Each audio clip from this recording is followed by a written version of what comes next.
From devastation in flooded Pakistan to wildfires in Europe and melting ice at the poles and beyond, climate change is getting worse and the window to act is closing. That's the message from United Nations scientists releasing a landmark report summarising their work over the last decade. The climate time bomb is ticking. This report is a clarion call to massively fast-track climate efforts by every country and every sector and on every time frame. In short, our world needs climate action on all fronts, everything, everywhere, all at once. The nod to Hollywood accompanies a major shift. Developed nations, says the UN Secretary-General, must now try to get to net zero carbon emissions, not by 2050, but by 2040.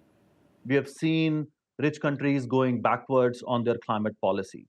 And these countries who are historically responsible also have the resources and capability to reduce their emissions, but also meet their obligation of supporting developing countries who still have a large development deficit.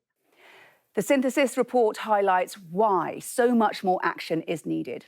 Global warming has already reached 1.1 degrees above pre-industrial levels, and at least 3.3 billion people are now highly vulnerable to the impacts of climate change, including increasing food and water insecurity and forced migration.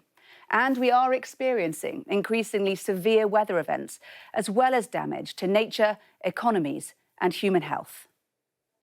But the report is clear. Hope for limiting warming to 1.5 degrees remains.